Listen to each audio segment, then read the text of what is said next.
What's going on, everybody? Kalipis Tech here, coming back at you with another video. In this video, I'm going to be giving you 5 reasons why you should buy the Samsung Galaxy A36 5G.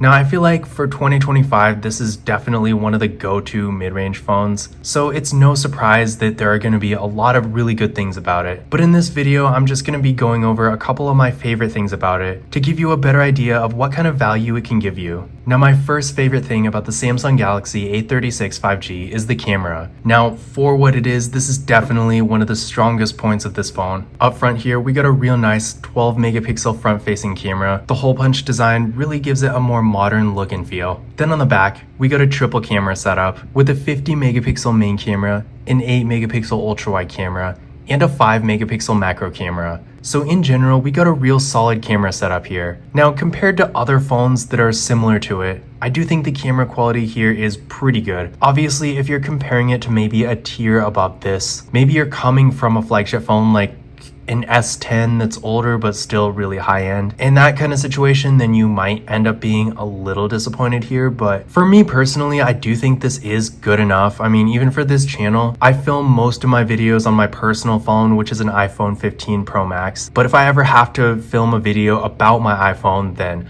I'm probably just gonna end up using this phone because, again, in my opinion, it does get the job done. It's not gonna be obviously near flagship level, and if you're really doing serious mobile photography, then you can probably end up getting something quite a bit better without spending a whole lot more. At this point in 2025, you can probably get like a Samsung Galaxy S21 FE, for example, for maybe less than $200. I haven't checked for a little while, but the S21 FE is on one hand a bit on the older side, but I did used to have one myself, and I will say the camera setup is really powerful for what it is. So yeah, on one hand with this device, if you are really expecting seriously high quality photos and videos, I personally do think they're at least good enough, but if that's really a priority for you, you can technically do better. But for a mid-range phone that's really meant to be in this price range, I do think the camera setup here is really good. And then keep in mind for videos too, this phone can record 4K videos in both the rear and front cameras, so you really can't go wrong here. Again, for me personally, I'm probably going to end up using this phone for like a video or two if I have to put my iPhone in a video itself. So yeah, while it's not necessarily the top choice for content creation, if you're maybe just getting started or just need something for like one picture or one video every now and then, in that kind of situation, it will get the job done. And for the average user, for stuff like taking photos to send friends and family, or even just making the occasional Instagram post or something like that, I really don't think most people will have a problem here. Now, my second reason why you should buy the Samsung Galaxy A36 5G is the storage.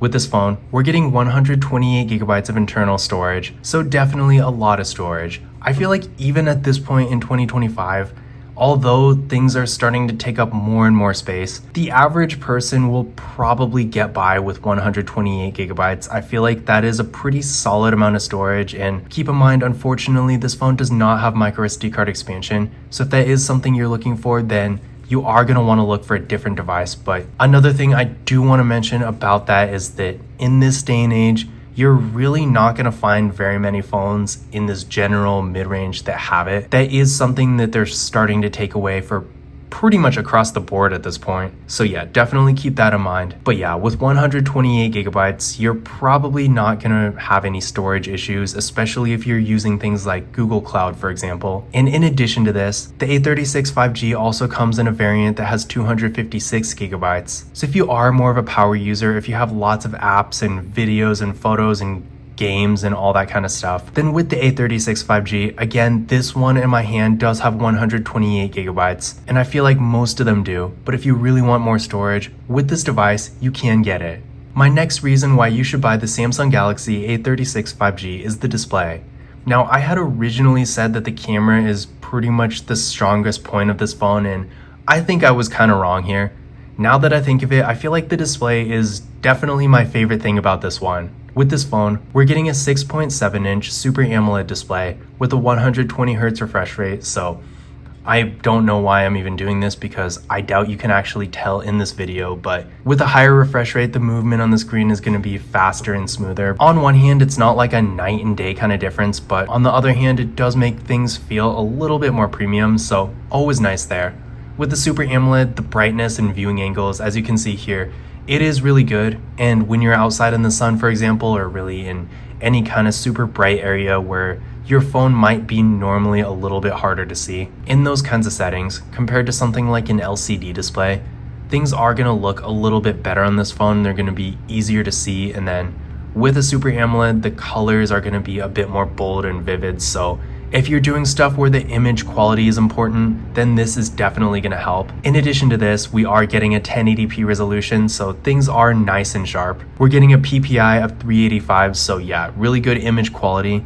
And in addition to this, with a 6.7-inch display and a 19.5:9 aspect ratio, I would say it is a really large screen and it has a taller, more narrow form factor. I feel like that in and of itself is not really necessarily unique, but combined with really good image quality and super thin bezels, I mean, I guess they're a little bit more visible on the top and bottom, but overall, when you're watching movies and stuff like that, or maybe you're playing a game that has a horizontal aspect ratio, really if you're doing anything at all on this phone, the image is going to look really nice, and I feel like it's plenty big enough to give you a good experience when you're consuming content. Now, my next reason why you should buy the Samsung Galaxy A36 5G, and this is honestly a really simple one, and that's the fingerprint scanner. Now, with this phone, in addition to Face Unlock, which personally on Androids I don't really use because most Androids do have a fingerprint scanner and I prefer that over Face Unlock. But just know that if you do like Face Unlock better, or maybe you want to use both and all of it, it is an option here.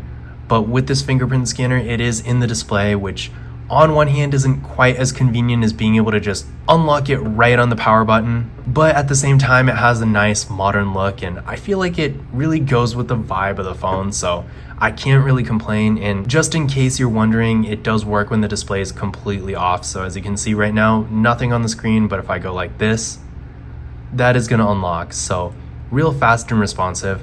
I've personally heard some complaints about the animation and the fingerprint scanner not being very responsive, but as you can see here, I mean, it does, I guess I see what they mean, but it's not really laggy or anything. It's just a little bit slower. It has a little bit more movement to it, so it is what it is. I mean, still faster than typing a pin. So if you are looking for a phone that has more of a modern look and feel while also being pretty practical, I do think you will have a pretty good experience here. And then finally, my fifth reason why you should buy the Samsung Galaxy A36 5G is the software. Now, honestly, this is going to be a pro for pretty much any Samsung phone nowadays. This isn't necessarily A36 5G unique or anything, but the software is really good, and not only that, but the software support is great too. First of all, I mean, just a few minutes ago, I was recording a video of a Cricket phone, and it's like a night and day difference, which is probably not saying much because if you know anything about carrier branded prepaid phones,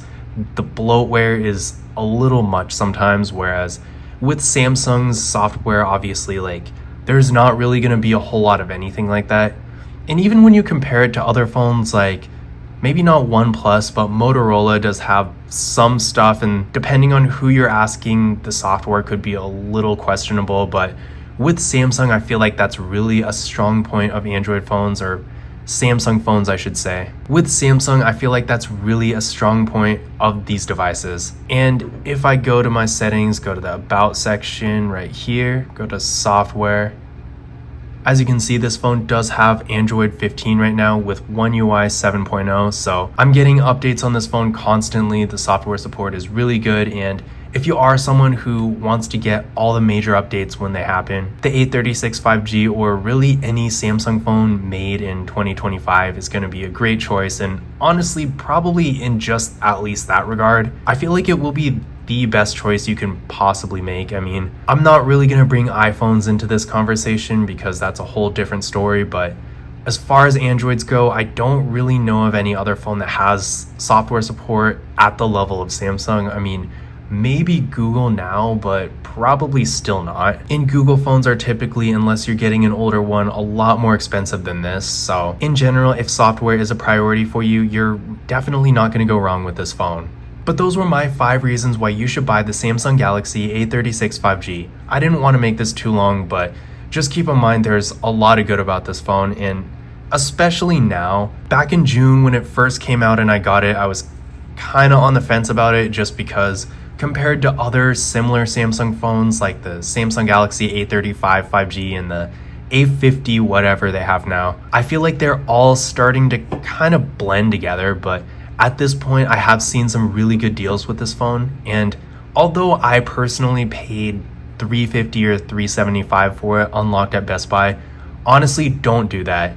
I only did it for these videos specifically. Aside from that, I feel like it's just a waste, because if you can't find a good deal on this phone, you can probably find a similar phone that's going to be just around the same level of features and performance. But in general, I would say no matter what you end up getting, if you are looking for a mid-range phone that has decent performance, a really nice camera setup, a great display, and really good software support, then the Samsung Galaxy A36 5G, or really any Samsung Galaxy A series phone made within the past year or so, these are really going to be some of your best options. Now, if you want to learn more about this phone, be sure to check out my other videos about it on the channel, because I do have quite a few. But that's it for this one. If you enjoyed it and found it useful, be sure to give it a thumbs up and hit that subscribe button, and I will see you in the next one.